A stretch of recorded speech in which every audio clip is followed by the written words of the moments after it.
Meus amigos e amigas, boa noite para todos. Estamos aqui para fazer mais uma Escola da Fé, mais um programa da Escola da Fé. Nós estamos estudando os 10 mandamentos da lei de Deus, porque a gente sabe que é a base da nossa fé, né? Você já sabe que os 3 primeiros mandamentos se referem a Deus, né? Amar a Deus sobre todas as coisas, não usar o nome de Deus em vão e guardar os domingos e dias de festa. É o direito de Deus, vem primeiro, né? Depois vem os outros 7 mandamentos que se referem a nós, né? Honrar pai e mãe, não matar, não roubar, etc. Mas é muito importante a gente desdobrar um pouco cada um desses mandamentos, porque é a moral católica, né? Quando você pega o catecismo aí da igreja na terceira parte, toda a parte moral católica é baseada nos 10 mandamentos. Muito bem, hoje vamos tratar do terceiro mandamento, né? Mas antes eu quero, né, como sempre, começar rezando, pedindo a Deus, né, a luz do Espírito Santo. Em nome do Pai, e do Filho, e do Espírito Santo. Amém.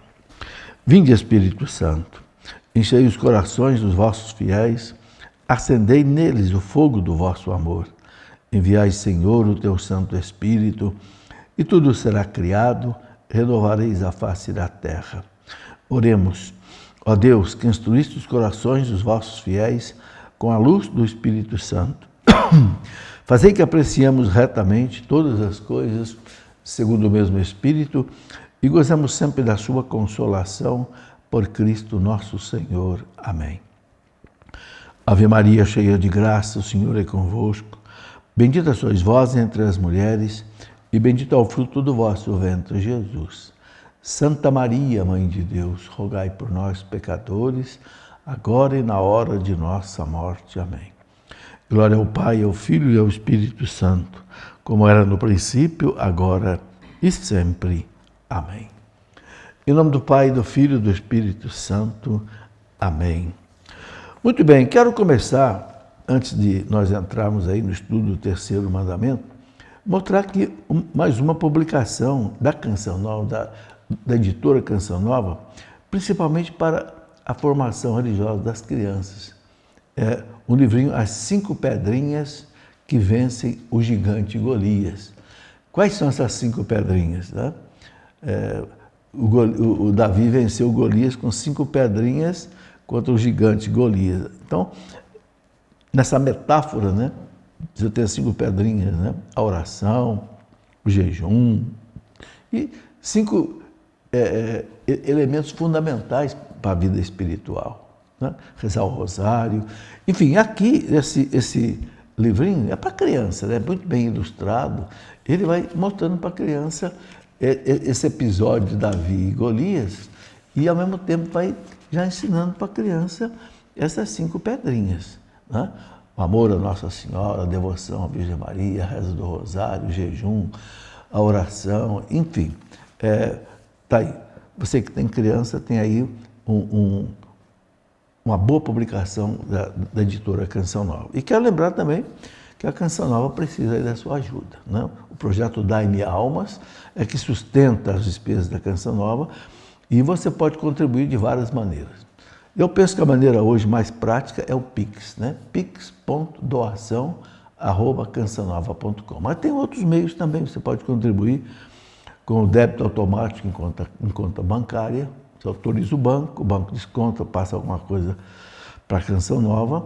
Também por boleto bancário, que você pode receber na sua casa e pagar o boleto. Enfim, resumindo, se você tem dúvida, quer saber qual é a melhor maneira de você contribuir, ligue para o telefone 12 31 86 2600.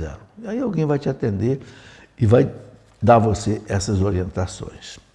Muito bem, vamos então começar a estudar um pouco desse terceiro mandamento da lei de Deus. Veja que vem lá do Antigo Testamento, né? Lá de trás a gente já vê o livro do Êxodo, capítulo 20, do versículo 8 a 10, dizendo o seguinte: lembra-te do dia do sábado para santificá-lo. A gente sabe que o sábado, né, era o dia sagrado do Antigo Testamento, para nós hoje é o domingo. Trabalharás durante 6 dias e farás todas as suas obras. O 7º dia, porém, é o sábado do Senhor teu Deus. não farás nenhum trabalho. Isso lá no Êxodo, capítulo 20, versículo de 8 até 10. Por que os judeus tinham assim o sábado como algo muito sagrado? Baseado naquilo que está lá no livro do Gênesis.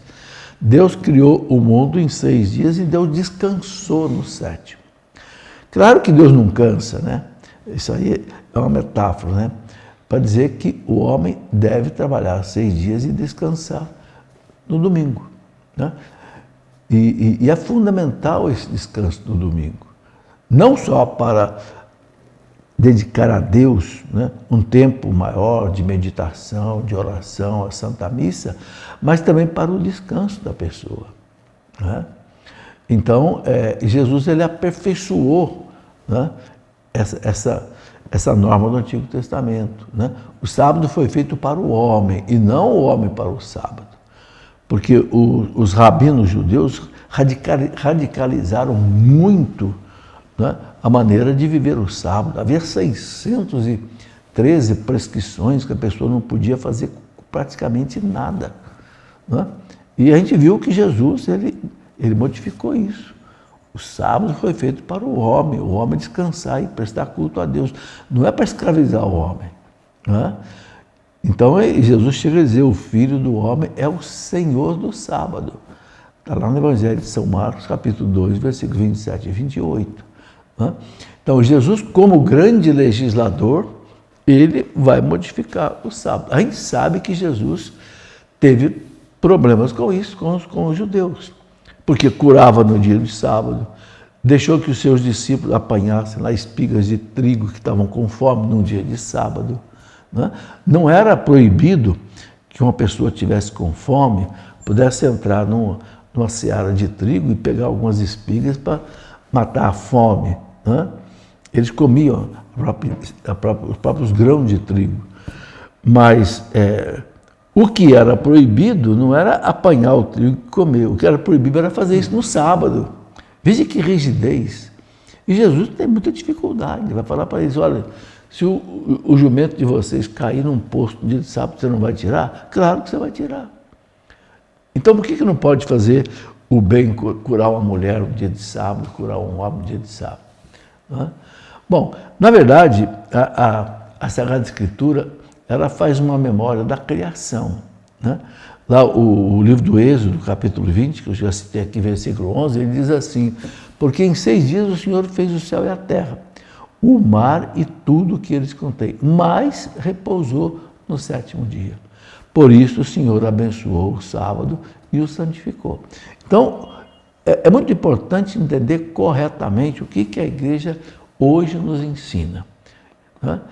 Então, o nosso catecismo, a partir aí do parágrafo, por exemplo, 2171, ele vai desdobrando isso aí. Então, por exemplo, diz assim, Deus confiou o sábado a Israel para que ele pudesse guardá-lo em sinal da aliança inquebrantável. Então, era sinal da aliança guardar o sábado. Ou seja, esse respeito a Deus, esse culto a Deus. Os judeus iam para a sinagoga, né? Na sinagoga, ainda vão, né? Na sinagoga ouvia as leituras, havia alguém que explicava. E Jesus mesmo fez isso várias vezes, né? E continua o catecismo, o sábado é para o Senhor, santamente reservado ao louvor de Deus, de sua obra de criação e de suas ações salvíficas em Israel. Então, era um dia do povo meditar nas graças e bênçãos que recebeu de Deus, né? Parar as atividades físicas. Então, o modo de agir de Deus é que é o modelo do agir humano, né? Se Deus descansou, entre aspas, né, no 7º dia, como está lá no Êxodo, também o homem deve descansar, né, e deixar que os outros, sobretudo os pobres, retomem o fôlego, né? Descansa. É muito importante que a pessoa descanse pelo menos um dia por semana. Hoje, a gente sabe que o comércio avançou em cima do domingo, né? Hoje você tem muitas coisas que abrem no domingo, é supermercado, farmácia e tudo mais. Bom, então é preciso, né, que as pessoas que são obrigadas a trabalhar no domingo e não têm nem tempo de, quem sabe, a missa, ela acha um outro dia, ela vai ter um outro dia de descanso. Então, nesse outro dia de descanso, pelo menos ela vai cumprir o preceito da missa no domingo, né? Então, o sábado, ele faz parar, não é? Os trabalhos cotidianos, né? Aquilo que você está acostumado a fazer todo dia, parar aquilo. A menos que você não possa, por alguma, não sei, né, necessidade da caridade, você não possa parar. Né? Por exemplo, uma pessoa que é cuidadora, por exemplo, de um doente, não pode parar no domingo que a pessoa passaria mal. Então, aí paciência. Cristo entende, a igreja entende que a caridade, ela é mais importante do que, às vezes, cumprir um preceito, mas a caridade verdadeira. Então, a igreja ensina que o domingo também simboliza a esperança na vida eterna. Esse descanso do sétimo dia significa o quê? O descanso eterno. Entende? A ressurreição de Cristo é a chave para a crença cristã de que, como Cristo venceu a morte, os cristãos têm a promessa da vida eterna. Então, o sábado está ligado com essa promessa da vida eterna. Por isso, cada domingo é uma pequena celebração da Páscoa. Né? Um lembrete de que a vida com Deus ela é uma vida eterna. E que a morte não tem a última palavra. Né? É a celebração da ressurreição de Jesus que ultrapassa a morte, vence a morte. Né? Então é interessante o seguinte, nós já falamos aqui que o Evangelho, ele relata numerosos incidentes em que Jesus foi acusado de violar a lei do sábado. Mas Jesus nunca profanou a santidade do sábado. Isso que é importante entender. Né? Ele dá-nos assim com autoridade a autêntica interpretação do sábado. O sábado foi feito para o homem, não o homem para o sábado. Movido, então, por compaixão, né? Cristo permite a Ele mesmo, né, no dia de sábado, fazer o bem, de preferência ao mal. Né? Salvar uma vida, de preferência a matar. Então, o Filho do Homem, Senhor do sábado. Ele é que pode dizer para nós, e a igreja, então, agora explica para nós como é que a gente deve viver esse sábado. Jesus ressuscitou dentre os mortos no primeiro dia da semana. Está aí, ó, Evangelho de São Marcos, capítulo 16, versículo 2. Por isso, né, esse oitavo dia que segue ao sábado, significa o quê? Isso é muito importante entender. A nova criação inaugurada com a ressurreição de Cristo. A ressurreição de Cristo, ela inaugurou uma nova criação. Entende? Então, isso aconteceu no domingo. Então, por isso que a igreja agora celebra o domingo. Então, para os cristãos, se tornou, então, o primeiro de todos os dias. Não mais o sábado, que é do Antigo Testamento. Então, a primeira de todas as festas, né? É o dia do Senhor, o domingo, Dominus, que quer dizer exatamente o dia do Senhor. E é interessante que a gente já tem relatos, né, bem claros no próprio Novo Testamento e depois nos primeiros grandes homens da igreja. Né? Então, por exemplo, você vai ver lá nos Atos dos Apóstolos, capítulo 20, versículo 7, São Paulo celebra a Eucaristia no primeiro dia da semana. O que é o primeiro dia da semana? É o domingo. O segundo dia da semana é a segunda-feira. Então, o primeiro é o domingo. Por que Paulo vai celebrar? Está lá nos Atos dos Apóstolos, capítulo 20. Inclusive, é um episódio interessante que os Atos dos Apóstolos narram que ele estava celebrando.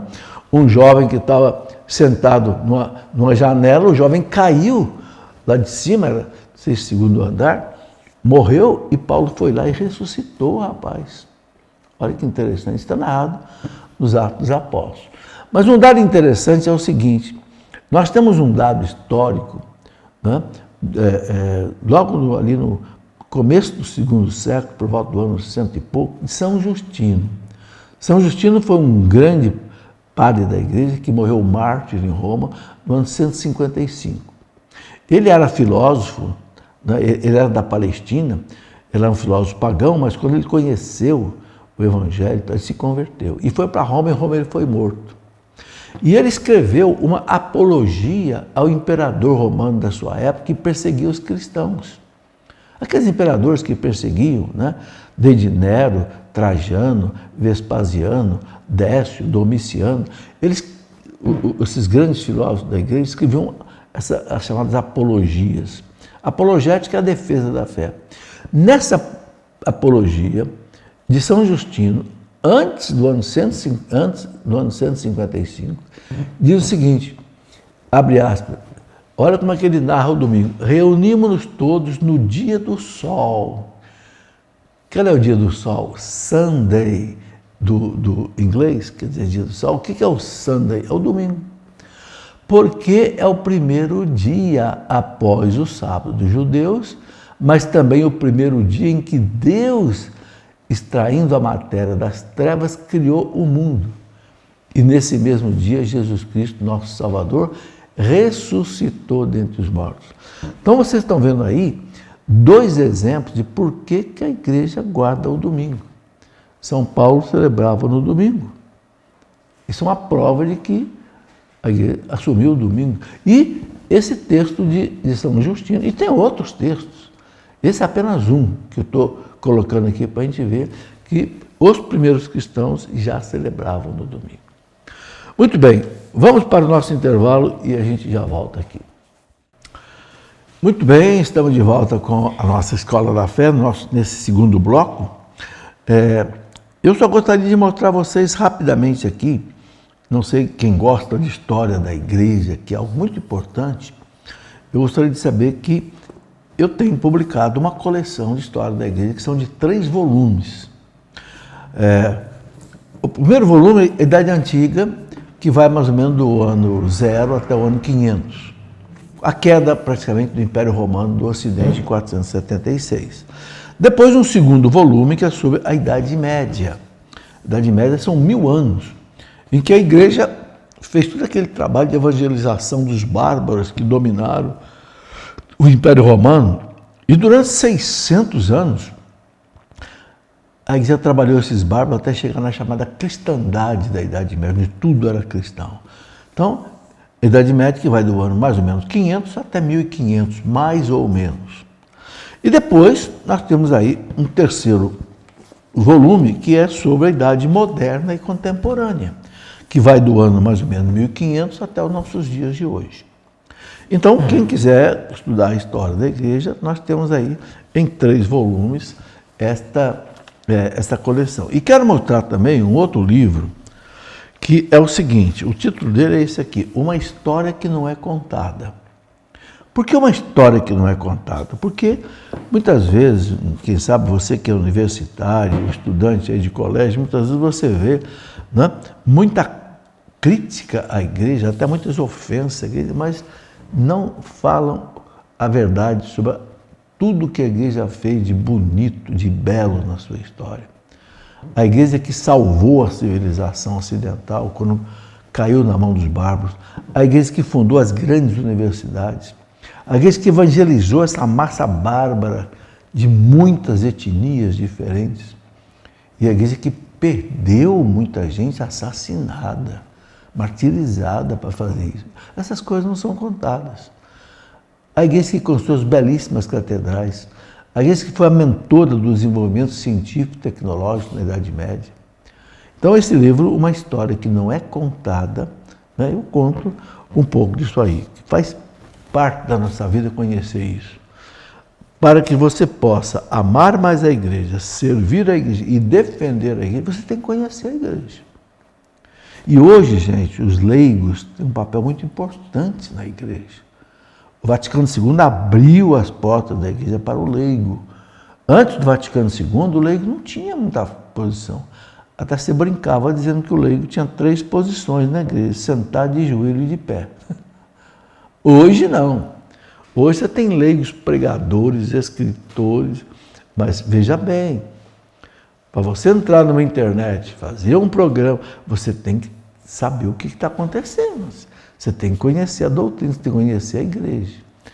Mas muito bem, vamos em frente na nossa conversa aqui do terceiro mandamento. Guardar o domingo e dias de festa. Né? O Papa João Paulo II, tão preocupado com isso, que ele escreveu uma Constituição Apostólica que ele chamou de Dies Domini, Dies Domini. Dies Domini em latim quer dizer o dia do Senhor. Né? E é muito bonita essa Constituição Apostólica dele, que ele escreveu. Eu tenho aqui até anotado o ano que ele escreveu exatamente no ano de 1998, né? Já faz bem tempo, né? Mas a preocupação dele, entre outras coisas, ele disse o seguinte, olha, por exemplo, aqui por todas essas dimensões do terceiro mandamento, que o caracteriza, o domingo revela-se como o dia da fé. O dia da fé. Por excelência, nele o Espírito Santo, memória viva da igreja, faz da primeira manifestação do ressuscitado um evento que se renova no hoje de cada um dos discípulos de Cristo. Então o Espírito Santo, olha que interessante, né? Ele faz da primeira manifestação do ressuscitado um evento que se renova, né? No hoje de cada um dos discípulos. A gente sabe que cada missa celebra o quê? A ressurreição de Cristo. Aí a importância da missa no domingo. Né? A ressurreição, São Paulo dizia, é o ponto mais importante da nossa fé.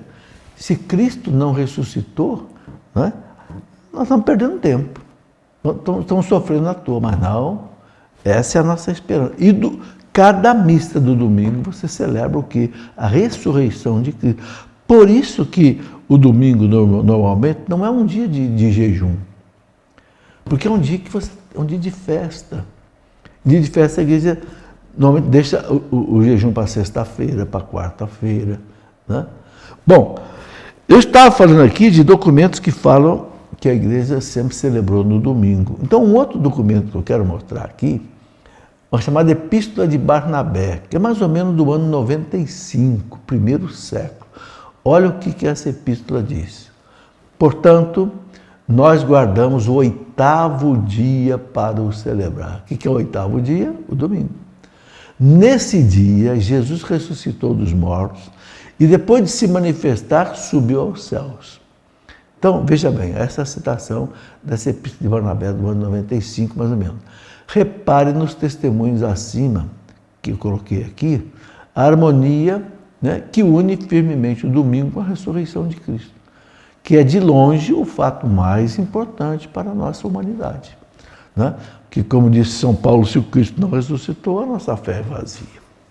Bom, o nosso catecismo, parágrafo 2175, ele fala assim, o domingo leva à plenitude, na Páscoa de Cristo, a verdade espiritual do sábado judeu.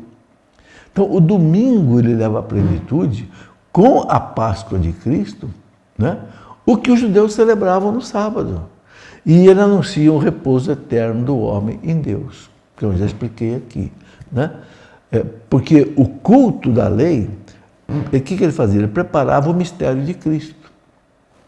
O Antigo Testamento preparava o mistério de Cristo. E o que nele se praticava prefigurava, então, de alguma forma, alguns aspectos de Cristo. Né? O grande Santo Inácio de Antioquia, que foi um grande mártir da igreja no ano 107, foi morto ali no Coliseu de Roma, né? Santo Inácio de Antioquia dizia assim, né? Aqueles que vivem segundo a ordem antiga das coisas voltaram-se para a nova esperança, não mais observando o sábado, mas sim o dia do Senhor, na qual a nossa vida é abençoada por Ele e por sua morte. Então, vejam um testemunhos do primeiro século, Carta de Barnabé, esse texto de Santo Inácio de Antioquia, que foi morto no ano 107. Atos dos Apóstolos, São Paulo, que fala da missa no domingo. Então fica muito claro por que a igreja guarda o domingo. Porque já no primeiro século, segundo século, né, para celebrar a ressurreição de Jesus.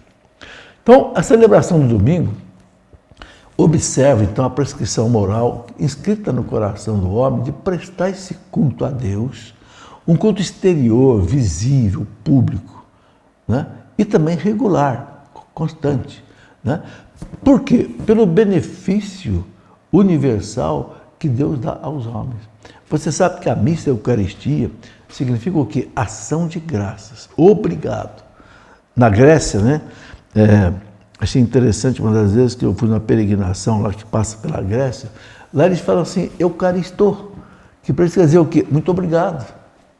Então, Eucaristia significa muito obrigado. Muito obrigado do quê? De tudo que Deus nos dá, né? Em cada dia da nossa vida. Então, você viveu os 6 dias, né, da semana, você recebeu graças e bênçãos. Tudo que nós somos, temos e fazemos e temos é dom de Deus. Então, domingo você vai agradecer. Não só agradecer aquilo que você recebe, mas agradecer tudo que Deus dá à humanidade, a própria criação. Então, a celebração dominical, né, da Eucaristia, ela está no coração da igreja por isso, né? E aí, o nosso catecismo e também o Código de Direito Canônico, lá no Cânon 1246, ele fala que não só o domingo, mas também outros dias santos. Quais são esses outros dias santos? Eu vou recordar aqui que o catecismo coloca. Então, diz assim, olha, o Código de Direito Canônico, devem ser guardados igualmente como dias santos de guarda. Primeiro, o dia de Natal, que normalmente não é domingo, Natal de Nosso Senhor Jesus Cristo. Segundo, a Epifania, que é o dia, a gente chama dos Reis Magos, né? Que também, 6 de janeiro, nem sempre cai no domingo. Só que agora a igreja está transferindo para o domingo algumas solenidades importantes que não caem no domingo. O Natal não, o Natal fica sempre 25. Mas a Epifania a igreja desloca para o domingo seguinte. Ascensão de Jesus ao céu. E também, também joga para o domingo. Santíssimo Corpo e Sangue de Cristo. Corpo de Cristo. Esse não, esse ficou na quinta-feira. Por quê? Porque quinta-feira é feriado aqui no Brasil. Então a igreja não precisou deslocar para o domingo. O dia de Santa Maria, Mãe de Deus, 1º de janeiro, também é feriado no Brasil. Então a igreja manteve o dia de Nossa Senhora Mãe de Deus no 1º de janeiro. Depois, a Imaculada Conceição, que é 8 de dezembro. Não é feriado, mas a igreja manteve no dia 8 de dezembro. Bom, quem não tem condição de ir à missa, porque trabalha o dia inteiro, paciência. Mas eu penso que, mesmo que a pessoa trabalhe no dia 8 de dezembro, ela tem uma condição de ir à missa. Ou pode ir na missa antes, né, do trabalho, ou pode ir à missa depois do trabalho. Pode ir, por exemplo, aqui na nossa cidade, tem missa meio-dia, na nossa catedral, então, de repente, a pessoa pode ir na missa ao meio-dia. O importante é o seguinte, esse culto importante prestado à Nossa Senhora Imaculada Conceição deve existir no dia 8 de dezembro. Depois, a Assunção de Nossa Senhora ao céu, que é 15 de agosto, a igreja deslocou para o domingo seguinte. A festa de São José, 19 de março, também não cai no domingo. No Brasil, não é mais dia de preceito. A igreja não colocou, porque as pessoas não conseguem muitas vezes frequentar. Depois tem os dias de São Pedro e de São Paulo, que também não é do domingo, 29 de junho, a igreja deslocou para o domingo, né? E por fim, o dia de Todos os Santos, dia 1º de novembro, que também não é domingo, a igreja deslocou para o domingo seguinte. Esses deslocamentos da festa para o domingo são autorizações que a CNBB pede ao Papa. E o Papa, o Vaticano, a Santa Sé, autoriza. Ok? Bom, uma coisa que eu quero lembrar aqui é que a carta aos Hebreus, né, a belíssima carta aos Hebreus, ela diz o seguinte: não deixemos as nossas assembleias, como alguns costumam fazer. Em outras palavras, não deixemos de ir à missa, como alguns costumam fazer. A carta aos Hebreus fala no capítulo 10, versículo 25, procuremos animar-nos sempre mais. Não é? Então, gente, o domingo é um dia sagrado. O povo até brinca dizendo o seguinte: domingo sem missa é semana sem graça. Bonito isso, né? Domingo sem missa, semana sem graça, sem a bênção de Deus, né? Santo Inácio de Antioquia, que eu já citei aqui, do ano 107, olha o que esse homem dizia, gente: quando nos reunimos para celebrar a Eucaristia, as forças malignas se enfraquecem. Olha que coisa importante. Todo mundo sabe como é triste a tentação do demônio. É o demônio que provoca no mundo, gente, pode saber, as guerras, as brigas dentro do casamento de marido e mulher. Mas olha o que diz Santo Inácio de Antioquia, que lá no ano 107, antes, né? Ele morreu foi em 107. Quando nos reunimos para celebrar a Eucaristia, as forças malignas se enfraquecem. Está aí. Por que muitas vezes a família não vai bem, o trabalho não vai bem? Porque você não para nem no domingo. Então a tradição da igreja guarda a lembrança, né, de uma exortação que é sempre atual, uma exortação que dizia assim: vir cedo à igreja, aproximar-se do Senhor e confessar seus pecados, arrepender-se na oração, participar da santa e divina liturgia, né? Terminar a oração e não sair antes da despedida, assistir à missa, assistir bem à missa, né? Então, a igreja tem essa tradição, né, de chamar as pessoas à missa. E era uma coisa que, antigamente, havia mais cuidado com isso, né? Eu me lembro que, na minha infância, por exemplo, meu pai e minha mãe iam à missa e levavam nós todos para a igreja.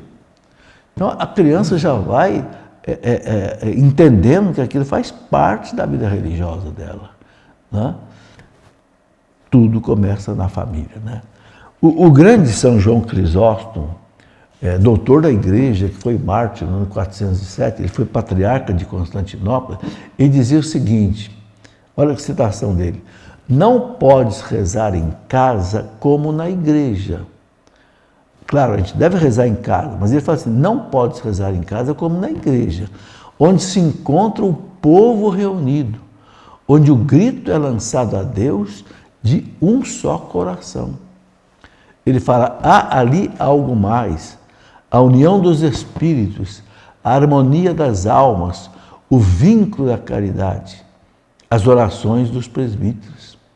E aí uma outra coisa interessante que São Tomás de Aquino dizia é o seguinte, que o que a oração de um sozinho não consegue, a oração de muitos pode conseguir. Então está aí a importância da oração da comunidade na missa. O que a oração de um pode conseguir, a oração de muitos, de São Tomás de Aquino, pode conseguir. Muito bem, vamos para o nosso segundo intervalo, já voltamos daqui a pouco. Muito bem, meus amigos, quero lembrar você mais uma vez da importância, né, de você somar com a Canção Nova nesse trabalho de evangelização que hoje atinge, graças a Deus, o Brasil inteiro e muitos países, né? Isso custa dinheiro, claro, né? Tem satélite de transmissão, né? É um mundo de gente trabalhando. Então não esqueça de deixar sua contribuição. Eu gosto de repetir, né? Hoje é muito simples, todo mundo hoje paga suas contas normalmente pelo Pix, né? São milhões e milhões de pessoas que hoje usam o Pix.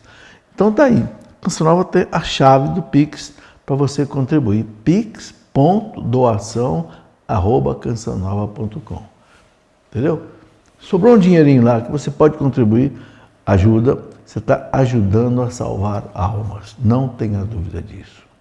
Bom, quero mostrar aqui mais uma vez essa publicação muito bonitinha aqui para crianças, né? As 5 pedrinhas que vencem o gigante. O senhor Jonas falava muito nessas 5 pedrinhas, né? É a reza do rosário, é o jejum, a Santa Missa, né? Enfim, 5 ações que fazem com que você vença o gigante, mas não é o gigante Golias aqui, é o gigante malvado, né? Que quer levar as pessoas ao pecado e à morte eterna. Então, bonito, olha aqui, bem ilustrado para criança, você está vendo aqui, olha, a Eucaristia, o rosário, a palavra de Deus, a confissão, o jejum. 5 práticas assim que, olha, leva a pessoa à santidade. Então, a Canção Nova, a editora Canção Nova preparou esse, né, Kids, né, para criança, esta obra aí. Muito bem, vamos completar, gente, o nosso estudo sobre o terceiro mandamento.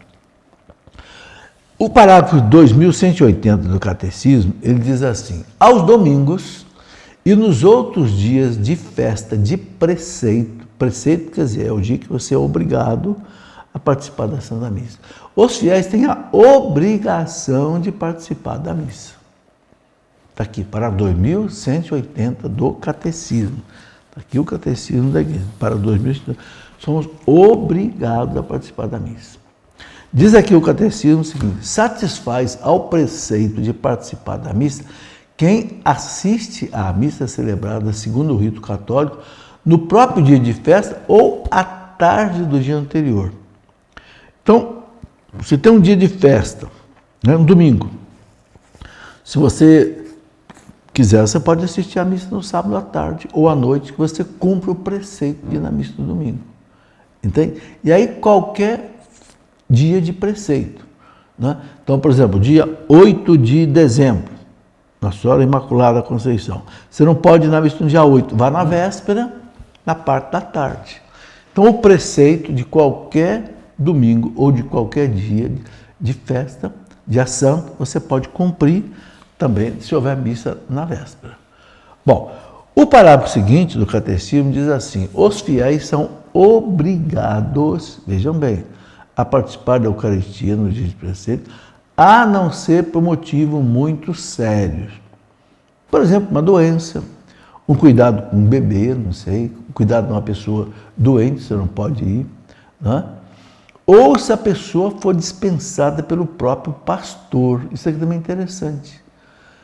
De repente você tem dúvida se você pode faltar na missa nesse domingo, cada uma coisa que você precisa, peça autorização ao seu pároco, entende? Então é uma outra alternativa que o parágrafo 2181 do Catecismo coloca.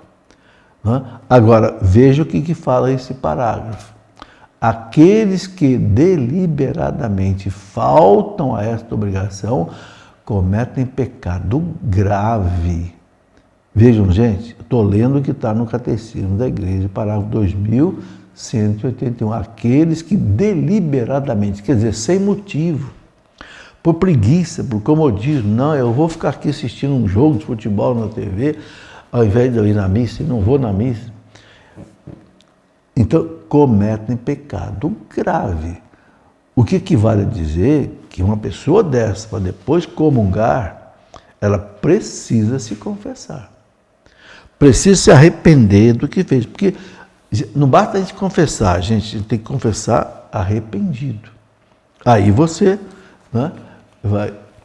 Depois também, o parágrafo 2183 do Catecismo, ele diz assim: por falta de ministro sagrado ou por outra causa grave, se a participação na missa se tornar impossível, recomenda-se vivamente que os fiéis participem da liturgia da palavra, se houver, né?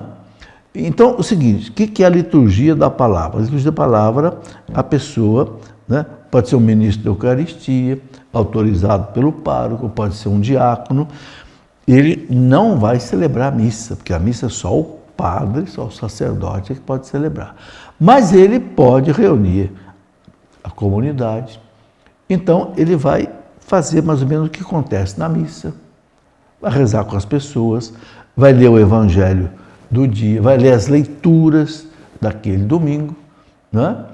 Pode fazer até uma explicação do Evangelho. Mas ele não vai ter consagração, então não é missa. Ele vai pegar as hóstias já consagradas numa missa que estão no sacrário e vai distribuir para o povo. Então, não é missa. É chamada celebração da palavra, liturgia da palavra, ok? Então, o seguinte, olha, as pessoas me perguntam assim: na minha cidade tem celebração da palavra e tem missa. Eu posso ir na celebração da palavra e não ir na missa? Não. No dia de domingo, não pode. Você só pode participar da celebração da palavra para cumprir o preceito se não tem missa. Não tem missa. Entende? Aí tudo bem. Mas se houver missa, nós temos que assistir a missa, porque, gente, missa é sacramento. A liturgia da palavra não é sacramento, entende? Então isso tem que ficar assim muito bem entendido, né? Agora, e se na sua cidade não tem nem missa e nem celebração litúrgica da palavra, o que você pode fazer? Então aí a igreja recomenda o quê? Que a comunidade se reúna na igreja e reze um terço, leiam a palavra, alguém lê, faça um grupo de oração, por exemplo, não tendo missa, não tendo alguém para celebrar. Agora, outra coisa que também me perguntam, olha, aqui na minha cidade não tem missa, tal, eu estou dispensado da missa, então, no domingo? Espera aí, será que na cidade vizinha não tem missa? Claro, aí depende da pessoa ter condição de se deslocar até a cidade vizinha. Agora, a gente, em se tratando de missa, né? A missa é um ato de amor a Deus. A gente deve fazer todo o possível para participar, né? Eu lembro de histórias de gente que caminhava, às vezes, a pé 20 quilômetros para assistir uma Santa Missa. Então, a gente não deve fazer corpo mole, né? Nós estamos tratando de homenagear, louvar a Deus, né? Então, está aí. Bom, uma outra coisa que o nosso catecismo fala, que está no parágrafo 2185, ele diz assim: durante o domingo e os outros dias de festa de preceitos e santos, os fiéis se absterão de se entregar aos trabalhos ou atividades que impedem o culto devido a Deus, né? Que é a alegria própria do dia do Senhor, né? E, então, eles devem usar o domingo para as práticas de misericórdia, do descanso conveniente do espírito e do corpo, né? Eu me lembro que uma vez eu li um livro do Dr. Scott Hahn, muito interessante, ele falando sobre exatamente a importância do trabalho, e ele conta uma coisa interessante que aconteceu nos Estados Unidos durante a Segunda Guerra Mundial. Vocês sabem que os Estados Unidos entrou na Segunda Guerra Mundial, e foi uma guerra pesadíssima. Então, os Estados Unidos teve que produzir muito material bélico. E aí o presidente americano, ele pediu para as empresas que produziam armas que trabalhassem inclusive no domingo, mas não obrigou, ele apenas sugeriu. E teve empresas teve fábricas que trabalharam no domingo e outras que não trabalharam no domingo, paravam no domingo. Qual é a conclusão que chegaram? As fábricas que pararam no domingo acabaram produzindo mais do que as fábricas que não pararam no domingo. Olha que coisa interessante. Por quê? Porque se o empregado ele descansa no domingo, ele volta na segunda-feira com vontade de trabalhar, descansado. Mas se toca direto, sem parada, resultado, o sujeito vai cansando. Então, veja que coisa importante. Isso foi um exemplo prático que aconteceu, né? Nos Estados Unidos durante a Segunda Guerra Mundial. Bom, outra coisa, o domingo é tradicionalmente consagrado pela piedade cristã às boas obras e também, gente, aos serviços aos doentes, aos enfermos, aos idosos. Então, uma maneira do cristão santificar o domingo dele, né, é gastando o seu tempo com a sua família, gastando o seu tempo, quem sabe, com um parente doente que precisa de uma visita, ou prestar um serviço. É interessante, por exemplo, muitas vezes eu vejo muitos vicentinos fazer um mutirão no domingo para construir uma casa de uma pessoa, né? Claro que essas pessoas já foram à missa, depois elas usam uma atividade que não é a atividade corriqueira dela para ajudar um pobre, por exemplo, a construir uma casa, fazer ou uma casa ou uma outra atividade. Que o mutirão, né, pode ser feito. No domingo também, você pode usar o domingo para uma meditação, você pode usar o domingo para participar de um evento religioso na igreja. Normalmente os encontros de final de semana pegam sexta, sábado e domingo. Mas no domingo você tem missa, não é?